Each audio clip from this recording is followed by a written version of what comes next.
Medan, apalagi, dari Brandan sampai ke Kisaran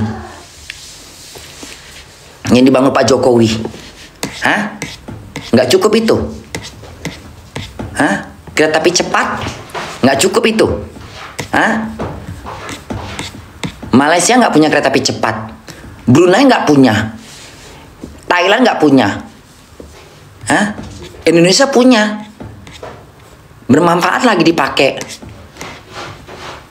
Nggak bangga kau? Aku aja bangga. Kalau aku ngomong sama teman-teman kerjaku, Indonesia kayak apa sih model negaranya? Negara kami berkembang, bukan kayak negara kau. Aku pernah dicecar sama orang ini, sama bos aku. Apa itu? Salah satunya itu bos bunda di McDonald. Ya, orang India. Dia bilang apa? Apa itu negara Indonesia? Katanya hutan katanya. Kau belum nengok negara kami, aku bilang. Kau pergi ke Indonesia tuh, ku tunjukkan lagi di Google. Nih Jakarta nih, lihat.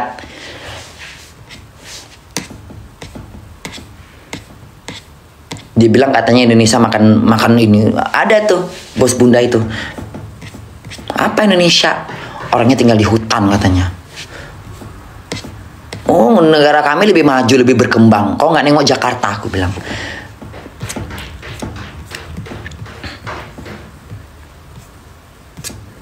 Bangga aku. Aku tunjukkan lagi sama bos bunda. Ini Jakarta, aku bilang. Bagaimana dengan kota Jakarta?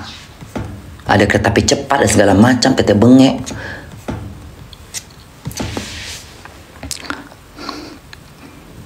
Tunjukkan Bali Bun. Iya, bener banget. Iya. Apalagi mau buat berkembang? Indonesia tuh udah cukup berkembang. Perubahan apalagi dibutuhkan perubahan? Indonesia udah berubah. Kalian nggak lihat tahun 80-an? Kalian nggak lihat tahun 90-an? Yang jalan tol cuman itu tuh doang. Cikampek, Merak, Bekasi. Cikampek, Merak, Bekasi. Itu aja. Ya. Jalan tol yang ku tahu dari tahun sampai tahun 2000 cuman ketika aku mau ke rumah, aku kan punya rumah di Sentul. Ya. Tanya sama PT Sentul itu. Cari data namaku. Rumahku di Jalan Victoria. Ada nggak di Sentul nama Jalan Victoria depan Golf? Ya. Nomor Jalan Victoria nomor 2 dari rumah pertama. Dari depan. Itu rumah saya. Cynthia Korla.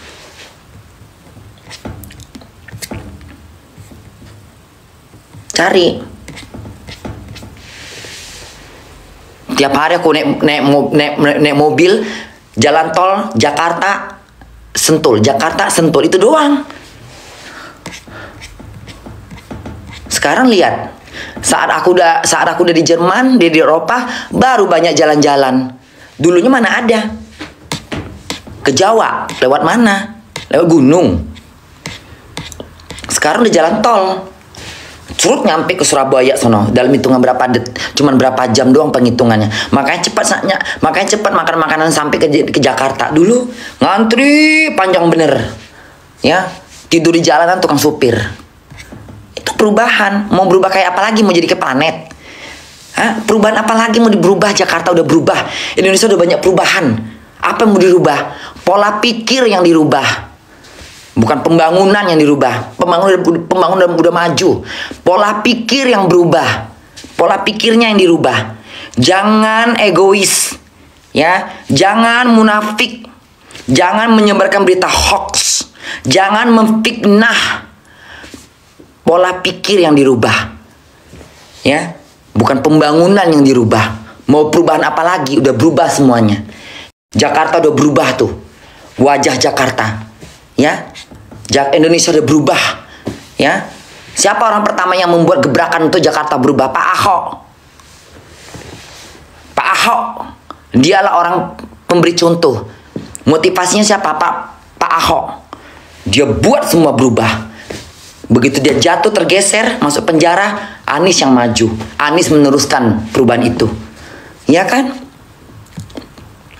Siapa orang pertama yang bikin gebrakan tentang Jakarta jadi bagus begitu? Kalau nggak Pak Ahok. Makanya kalau aku mau bicara soal politik, sayang aja aku nggak suka politik. Aku suka joget-joget. Ya, aku suka joget Kerawang aku. Setuju Bunda. Iya, kita itu harus toleran dalam memilih. Kita jangan tergiur, kita jangan milih-milih agama. Ini urusan politik, ya. Ya, bukan soal kita bukan mencari pemimpin yang bisa sholat. Ya, oh nggak, Pak Prabowo nggak bisa sholat, dia aja pernah jadi makmunnya Pak Anies. Pak Prabowo nggak bisa sholat, ya nggak bisa sholat, tuntun bisa sholat.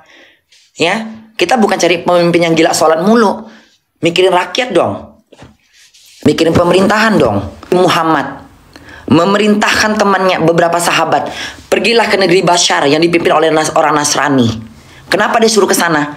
Pemimpinnya bukan orang Islam. Karena adil. Karena Rasulullah tahu itu pemimpin dari negeri Basyar itu jujur dan adil, sehingga disuruhnya para sahabat ke sana, ya, berlindung ke sana. Itu sebagai contoh. Nabi aja membolehkan temannya berpindah tempat untuk ke negeri itu, walaupun pemimpinnya bukan beragama Islam. Tapi karena kejujuran, keadilan, ya, mensejahterakan rakyatnya, tidak menindas rakyatnya, sehingga Rasulullah membolehkan. Artinya apa? Artinya nggak masalah. Orang Muslim dipimpin oleh orang yang beragama Nasrani. Boleh, artinya boleh, selagi dia jujur. Selagi dia baik, selagi dia adil. Rasul aja membolehkan ketika para sahabat terzolimkan, tertindas, pergilah ke sana, ke negeri Basar. Kalau udah Rasul memberikan aba-aba boleh, artinya boleh. Yang pada akhirnya raja itu masuk Islam. Karena Rasul pernah menyolatkan sholat mayat. Makanya pintarlah dalam berpolitik. Ini Pak Prabowo udah bener. Pak Bro nggak bisa bayang, nggak ngerti sholat, nggak bisa baca Quran.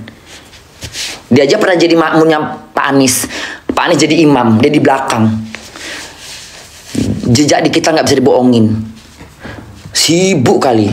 Yang dipertanyakan Islamnya lah, dipertanyakan NU-nya lah, jual-jual agama. Udah basi jual agama hari gini mah.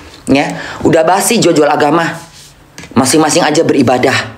Ya, negara urusan pemimpin. Kita sebagai rakyat cukup ngedukung, udah. Mengantarnya ke jadi presiden. Yang penting dia bisa bijaksana, adil pada rakyatnya. Mau dia nggak sembahyang, kayak urusan dia sama Allah. Yang penting tuh kerjaan dia bagus. Ya, kerjanya bener.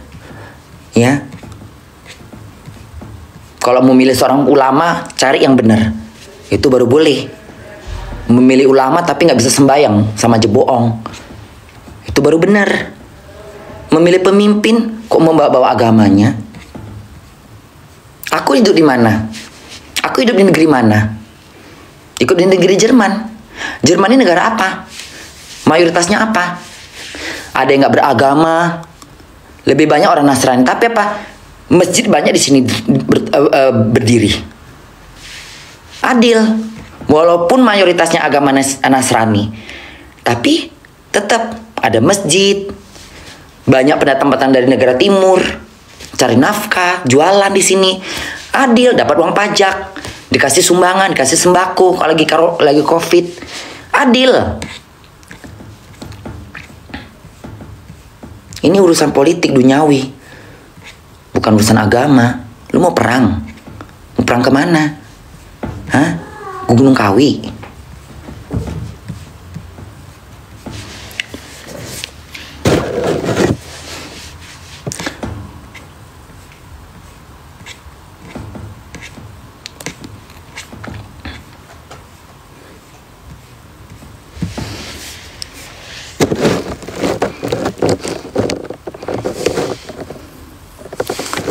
Pokoknya tetap aku Prabowo. Aku memilih Prabowo karena aku orang cerdas. Cerdas dalam menilai. Nggak membabi buta dalam memilih. Ya, Cerdas dalam menilai, nggak membabi buta dalam memilih. Pahami kalimatku? Cerdas dalam menilai, tidak membabi buta dalam memilih. Nyata kerja dia. Nyata jiwa satrianya. Amanah. Itu yang namanya amanah. Prabowo amanah. Amanah dia. Amanah dia. Dia beramanah. Dia menjaga negara Indonesia. Dia membeli pulau, udah sengketa sama Malaysia, dia beli itu pulau. Itu amanah. Dia mempertahankan tanah Indonesia. Jangan sampai diambil negara asing. Itu amanah. Tahu amannya? Bekerja dengan benar. Ya, membangun yang benar. Dia menghemat biaya untuk beli barang second. Nggak pemborosan. Itu namanya nggak amanah. Ngeluarin duit banyak-banyak. Begitu ditanya apa urusannya, angin nggak ada KTP. Itu amanah. Nah, dia mau ngejatuhin Pak Prabowo 700 triliun. Tapi Pak Prabowo nggak perlu jawab. Angin nggak punya surat tanah. Ya, itulah cerdasnya Pak Anies ini ya, dalam membalikan fakta. Pinter mulutnya. Tapi bukan seperti aku yang bisa dibodohin. Kakiku udah lama melangkah ke luar negeri. Jadi aku tahu berpolitik. Tahu aku cara berpolitik. Sehatlah pikiran kita. Jangan busuk. Dia mau menjatuhkan Pak Prabowo. Dia nggak bisa ngejawab apa yang tanyakan Pak Prabowo ketika itu. Sampai angin pun bilang nggak punya KTP. Kemana uang itu kata Pak Prabowo? Hah? Polusi itu terjadi. Kenapa? Nggak bisa jawab. Angin nggak ada KTP jawabannya. Dihantamnya lagi kan tanahnya itu. Untung aja nggak diri Pak Prabowo digadikannya. Tanah digadikannya. Masih tanah dia. Itu Pak Prabowo kalau katanya dirinya bisa digadikannya dirinya. Ke bank apa? Terserah deh. Yang penting kau jadi presiden deh. Jadi gubernur deh katanya. Untung ada tanah. Kucingku aja gadikan. Aku lama-lama ya. Dari kemarin aku berpikir terus ya, nggak tidurku nyenyak, tapi kan aku berpikir lagi capres itu. Apa tujuan Pak Anies ini ya? Kok sampai dia menjatuhkan Pak Prabowo? Kusimak sambil tidur aku melamun, kupikir-pikir apa isi otaknya Pak Anies itu? Tujuannya apa? Akhirnya jelas. Busuknya ketahuan. Maaf, untung tangan aku nggak jadi memilih. Nggak mau aku. Mudah-mudahan tangan aku dapat memilih yang baik. Amin ya rabbal alamin. Ya. Ya.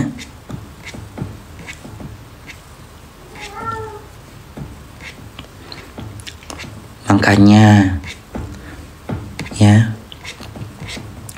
Pak Prabowo nanti kalau misalnya kemana-mana, jangan tunjukkan lagi Pak Prabowo tentang sholat-sholat. Sembunyi aja Pak Prabowo. Sembunyikan sesuatu yang baik. Jangan dinampakkan Pak Prabowo.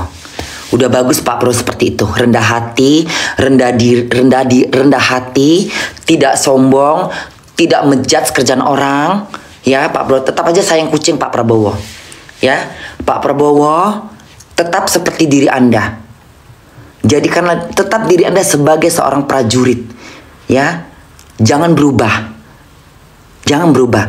Jangan menjudge kerjaan Pak Anies. Jangan. Biarkan Pak Anies menjudge. Rakyat bisa menilai. Tetap jadi diri Pak Prabowo yang rendah hati, dijatuhin, biar. Tetap jadi diri Pak Prabowo. Jangan berubah. Nanti kalau mau debat capres keempat, seperti itu juga. Semakin Pak Prabowo dijatuhkan harga dirinya, semakin Pak Prabowo dihina, difitnah, kita membuka mata. Ya, orang-orang yang tadi memilih Anies, insya Allah berubah haluan. Seperti saya bagiannya. Berubah haluan. Dibukakan oleh Allah mata saya untuk melihat siapa Pak Anies. Ya, dibukakan oleh Allah mataku untuk memilih siapa itu Pak Anies ternyata orangnya. Akhirnya aku berpilih kepada Pak Prabowo. Dibukakan oleh Allah mataku supaya nggak salah memilih. Aku nggak tergiur. Anies mau bangsa Yaman kek, keturunan Arab kek, enggak. Bukan urusan aku itu. Ya. Nggak ada. Mau Prabowo keturunan Manado kek, nggak ada. Nggak ada urusan aku. Nggak tergiur aku soal itu. Oh, Pak Anies kan keturunan Arab, kenapa? Nggak semua orang Arab bagus kok. Masih banyak orang Arab yang jelek. Kalau nggak jelek, mana turun nabi semua di negeri Arab sana? Kenapa para nabi diturunkan dari bangsa Arab? Karena lihatlah jahiliyah itu, keras kepalanya. Sekarang masih banyak itu. Jumlah kriminal di Singapura, lihat ya, jumlah kriminal yang ada di mana? Di mana?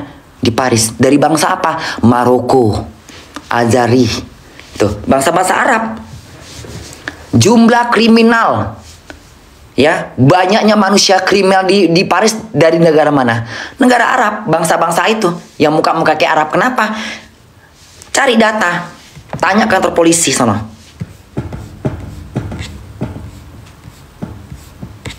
Ya, tapi nggak semua, jangan salah paham dulu. Abi bangsa apa? Abi keturunan Arab. Arab Mongol. Arab Abi. Ya. Tapi beda. Hah. Abi orang apa? Arab. Keturunan Arab tuh Abi.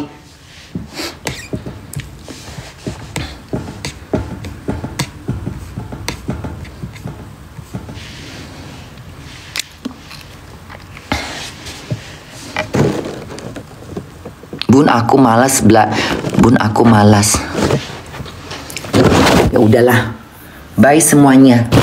Udah dulu, Bunda mau pergi kerja. Hari ini hari terakhir kerja. Besok Bunda libur. Besok kita panjang ceritanya. Besok kita lanjutkan lagi, ya, pembahasan capres.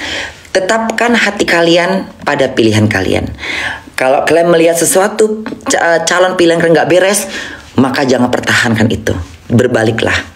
Kita harus mencari seorang pemimpin yang tidak menjatuhkan lawan, yang tidak omong kosong, yang tidak jual-jual fitnah, yang tidak manipulasi, yang tidak mencari muka, yang tidak menutup dirinya keburukan dengan sok-sok belagak pintar, belagak segala macam. Ingat, Indonesia itu lagi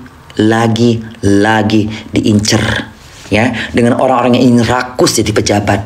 Kita bisa lihat siapa yang jujur, siapa yang nggak jujur. Dari mana Bunda? Dari bahasa, dari kategori, dari gerak-geriknya. Belajar bahasa tubuh lah udah, ya. Belajar. Kalian bisa lihat teman yang nggak bener kan? Ya sama aja kayak gitu. Lihat teman yang nggak bener, pandai-pandai bersandiwara, pura-pura baik, ya.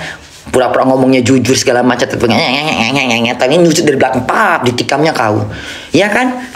Pura-puranya ujungnya kok ditikam dari belakang, ya. Kau ratunya, kau dewanya, kau segala macam, ujung kita dicekek adalah dicekek badan kita dari belakang, ya. Ngerti?